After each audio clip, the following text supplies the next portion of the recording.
À la une de ce nouveau numéro de Faut-il ? Avec le Covid-19, il fallait se déplacer autrement. L'alternativité au transport en commun avec les trottinettes et vélos ont dû être mises en place. Les pistes cyclables ont dû être créées, parfois même de façon temporaire sur les routes. Et un projet de réseau cyclable a dû être mis en place. Pourtant, faut-il privilégier les nouvelles mobilités ? C'est dans ce nouveau numéro de Faut-il ? Toutes les questions que vous posez dans le domaine du transport en commun et de la mobilité, c'est dans Faut-il ? Bienvenue.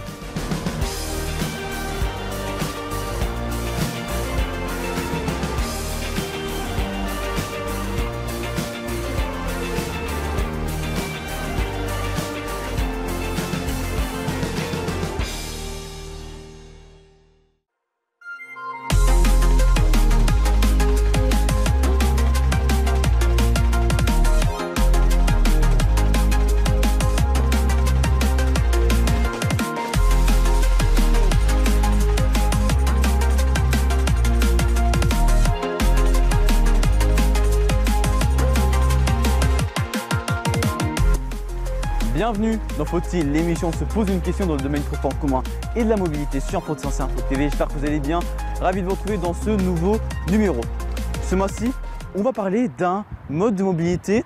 Avec le Covid-19, ça a plutôt avancé de ce côté. En effet, on va parler surtout des vélos et des trottinettes électriques. Il fallait trouver un moyen pour se déplacer autrement. Avec les trains, des fois bondés aux heures de pointe. Avec le Covid-19, il fallait limiter les places. Alors, ce mode de transport commence à devenir intéressant à Paris au vu de l'influence des passagers. Mais alors, qu'est-ce que c'est que les vélos et trottinettes électriques? On va faire un petit résumé dans ce reportage. Ils sont maniables, pas encombrants, rapides, écologiques, ludiques. Les nouvelles mobilités s'imposent et évoluent de plus en plus dans le paysage citadin. Vélo, trottinette, covoiturage, le tout à l'électrique, plus aucun doute, les usagers qui ont vu leur quotidien chamboulé ont eu un coup de cœur pour ces nouvelles mobilités, ce nouveau mode de transport individuel valorisé et encouragé dans les grandes agglomérations. La tendance est effectivement traduite dans les chiffres. Du côté de Lyon et Bordeaux, le nombre de cyclistes a augmenté de 10% en 2018. Durant l'été 2019, Paris a recensé des données à la hausse de 102% dans les rues Lafayette et l'avenue d'Enfer Auchereau. C'est toutefois une belle opportunité pour la puissance publique, car en effet l'objectif étant de lutter contre le réchauffement climatique et l'émission de particules fines, en incitant les usagers à délaisser la voiture, mais aussi l'invitation à privilégier les mobilités actives avec le vélo ou la marche à pied pour des questions de santé. Face à l'arrivée triomphante, il y a aussi une question de sécurité, notamment sur la circulation routière où il y a un risque d'accroissement des accidents. Les grandes villes devront se mettre au défi dans les prochaines années de rénover les infrastructures. Selon un rapport provenant de l'Urban Mobility Index 3.0, la demande globale de mobilité urbaine va doubler d'ici 2050. L'avantage en Ile-de-France, c'est de surtout se déplacer différemment. Éviter de prendre les transports en commun pourrait être une chance. Mais c'est vrai que quand on habite hyper loin en Ile-de-France, c'est très inconvénient de se déplacer en vélo. Mais alors, quels sont les avantages et les réels inconvénients de rouler avec ce type de mobilité? Voici quelques exemples dans ce reportage.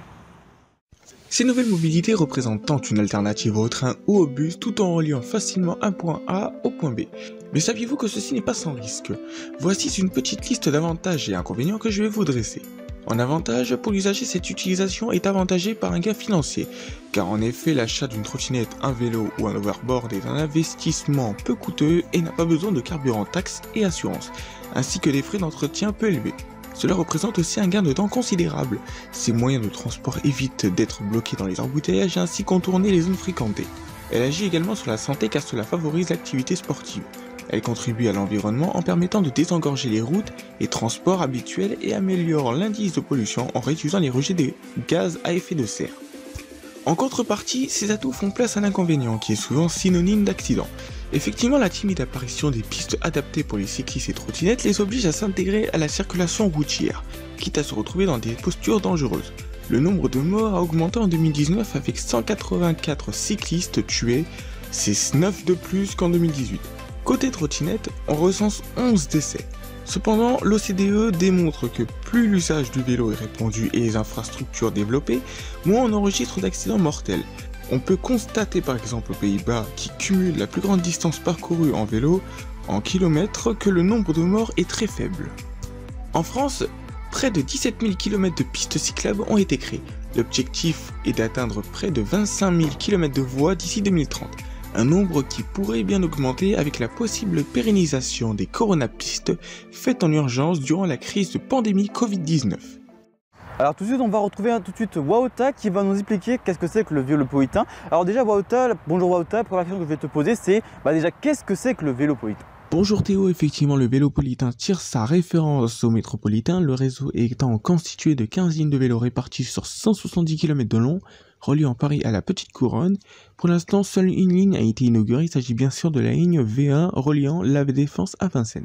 Alors que c'est vrai que ce mot vélopolitain, on pourrait penser que c'est un peu comme le métro, mais métropolitain, mais en mode de vélo. Mais alors, quelles ont été les raisons d'avoir créé en effet ce projet de vélopolitain en Ile-de-France? Eh bien, les raisons sont simples. Il y a une raison écologique, car les associations ont tiré la sonnette d'alarme face à l'urgence du réchauffement climatique, qui s'est nettement dégradé ces dernières années par l'intensité du rejet de CO2.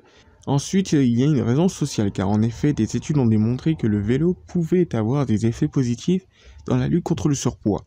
Comme vous le savez et comme on le sait tous, le vélo fait maigrir et permet ainsi d'atténuer des douleurs tout en gardant la forme. Alors c'est vrai qu'avec le Covid-19, ça a accéléré ce mode de transport, il fallait se déplacer autrement. Des fois, il existe des pistes cyclables qui sont déjà créées, mais des fois même parfois temporaires, suppression des routes. Mais alors la question que je vais te poser, c'est penses-tu que ce mode de déplacement va s'accélérer dans les prochains mois en Ile-de-France? Alors moi personnellement je serais pour une ville avec un meilleur avenir, une ville plus écolo. Alors depuis le confinement il y a eu des pistes cyclables de manière temporaire qui ont été aménagées et personnellement j'aurais préféré que ça soit de manière définitive. Alors bien sûr ça favorise l'écomobilité et ça permet de valoriser le vélo qui a été beaucoup dénigré par les automobilistes. Alors pour moi les pistes cyclables devraient s'accélérer dans les prochains mois et normalement avec le projet du vélopolitain. Maintenant, il n'y a plus qu'à espérer que ce projet soit au programme des ambitions de la maire de Paris, Anne Hidalgo. Merci beaucoup Waota. Tout de suite, on va voir un peu répondre à cette question de la question qu'on s'est posée dans Faut-il. Alors, première question qu'on pourrait se poser, la première réponse qu'on peut se poser, c'est bien sûr oui, se déplacer autrement est une bonne chose en Ile-de-France. Éviter à tout prix de prendre les transports en commun, surtout en heure de pointe, et se déplacer. Il y a maintenant des pistes cyclables qui commencent à se créer de plus en plus, même des pistes cyclables qui sont favorables temporaires, mais qui va favoriser en Ile-de-France le déploiement de ce genre de moyens. Allez, si vous êtes dans Paris, essayez de trouver des moyens où vous pouvez prendre un Vélib. Il y en a maintenant plusieurs qui ont été créés maintenant en Ile-de-France, vous permettant en effet de le prendre une journée ou des fois même une semaine et qui en plus sont électriques. Le gros inconvénient que vous aurez peut-être si vous prenez les vélos électriques, c'est si vous habitez hyper loin, surtout en route couronne. Et là, la technique qu'il faudra faire, c'est d'essayer de prendre les trains et s'arrêter à un arrêt précis, pas trop là où vous aurez beaucoup de personnes et pouvoir se déplacer juste après en vélo. Mais c'est vrai que si vous habitez trop loin, le gros inconvénient que vous pourrez avoir, c'est ce type de problème, c'est-à-dire aller prendre le vélo alors que vous habitez hyper loin.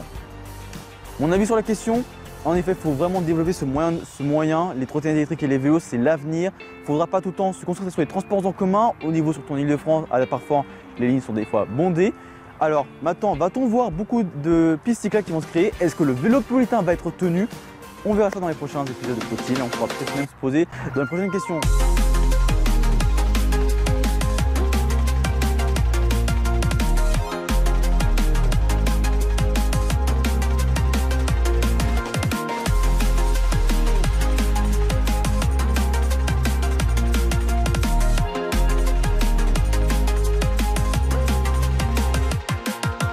Voilà, fin de ce numéro de Faut-il, en espérant que l'émission vous aura plu.